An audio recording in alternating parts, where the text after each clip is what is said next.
Bonjour, bienvenue à l'atelier. Alors aujourd'hui en origami on va voir le sandbo. Là on va carrément s'y coller et on va faire le sandbo. Pour ça j'ai besoin d'une feuille. Alors cette fois-ci j'ai un peu innové, j'ai pris des feuilles jaunes. Et on va commencer avec le pli de base du Blintz.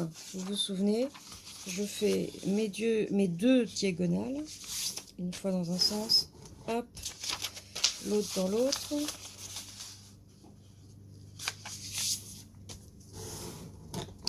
Je rouvre mon papier, d'accord, donc j'ai bien mes deux diagonales, je vais faire les deux horizontales, d'accord. Donc, je fais toujours attention à ce que je mets bord à bord soit bien droit, ça c'est très important. Je marque bien les plis, encore et toujours. Une fois que j'ai fait mes deux horizontales, vous vous souvenez, ensuite je vais placer chaque coin vers le centre. Donc en fin de compte, je vais faire mon carré mais en plus petit. Alors vous le prenez de droite, de gauche, ça n'a aucune espèce d'importance, en tout cas pour ça. Il y aura des fois, je vous dirais, hein, prenez par rapport à la droite, mais ça je vous le dirai de façon spécifique. Là en l'occurrence, pour ce pli-là, on fait un peu ce qu'on veut. On arrivera dans tous les cas au même résultat. Voilà. Alors, une fois qu'on a fait notre pli de Blintz, on arrive à un truc comme ça. D'accord? Alors là, cette fois-ci, on va faire le pli intermédiaire, mais cette fois-ci, je veux pas que ça se soit vers le dessus, je veux que ce soit vers le dessous. C'est-à-dire que sur le dessus, j'ai une feuille qui est toute lisse. Ok? Vous vous souvenez du pli intermédiaire, c'est tout simple. Hein, je replie mon papier en deux et je vais le faire en accordéon, comme une fleur. Vous vous souvenez? Hop. Alors si ça marche pas dans un sens, on le fait dans l'autre. On marque bien les plis. Voilà, ça va aller tout seul. Vous voyez ça, vous vous souvenez? Donc là, je vais remettre mes quatre coins tout en haut. D'accord? Une fois que je suis là, je vais marquer encore. Alors là, moi, j'utilise le plioir, mais comme je vous l'ai dit, ça fonctionne avec l'ongle, avec ce qu'on veut. Et je marque bien tous mes plis. Ça, c'est très important. Alors, une fois que j'ai fait ça, je vais faire en sorte d'avoir... Hop, deux plis de chaque côté, d'accord, une, deux et une et deux. Ça c'est très important, d'accord. Une fois que je suis comme ça, alors là ça va être un peu plus délicat, on va faire attention.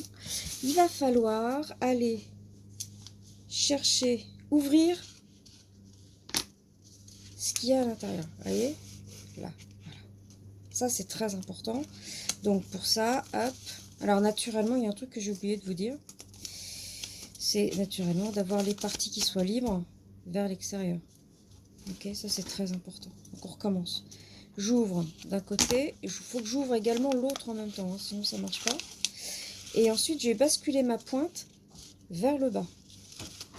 Ce qui va faire que, et je vais obtenir quoi? Je vais obtenir un rectangle. Hop, une fois que j'ai ça, encore une fois je marque bien mes plis. J'ai ça, je le retourne et je refais la même chose. Donc je vais chercher, j'ouvre à l'intérieur, je vais aller chercher l'autre côté pour ouvrir bien les deux et je rabats vers moi, ce qui va me donner, hop, un autre rectangle. Alors une fois que j'ai fait ça, super, mais c'est pas fini encore, hein, je vais ouvrir mes feuilles comme si j'ouvrais un livre. On va partir de la droite vers la gauche. Donc là, vous voyez, celui-là, et ben je vais le rabattre vers la gauche entièrement. Hop, je retourne le tout. Et encore une fois, je vais rabattre celui, parce que là, à droite, vous avez vu, j'en ai 1, 2 et 3. Il m'en faut que 2. Donc celui-là, celui du dessus, et ben, je vais le rabattre vers la gauche. Voilà. Et je continue à bien plier, à bien aplatir mes plis. Ça, c'est très important. Alors maintenant que j'ai fait ça, je vais pouvoir placer ce bord-là, non pas à l'autre bout, parce que ça reviendrait à ce que je viens de faire, mais au milieu. Hop, allez, on y va. C'est parti. On va le faire comme ça. Pareil, on aplatit bien. Une fois que je l'ai fait dans un sens, et ben, je le fais de l'autre côté. Hop. Je marque bien mes plis. Hop. Et alors maintenant, le petit bout qui est là. Là, et ben là, celui-là, je vais le rabattre complètement.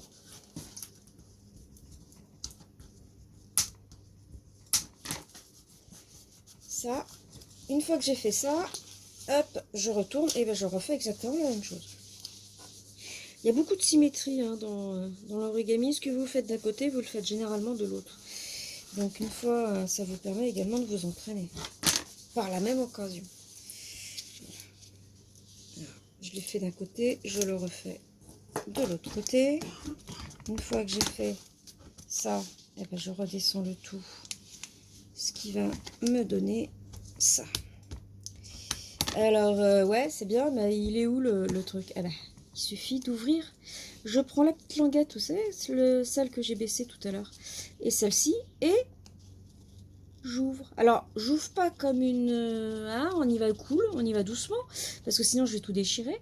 Donc là, pour que ça reste ouvert, il va falloir que j'y mette mes doigts dedans, pour bien placer mes plis. Voilà. Et du coup, si je fais ça tranquillement et sereinement, je me retrouve avec une petite boîte. Alors dans laquelle on met ce qu'on veut. Naturellement, vous n'allez pas mettre 3 tonnes de trucs dedans. Mais pour mettre une bague, mettre un truc, c'est très très bien.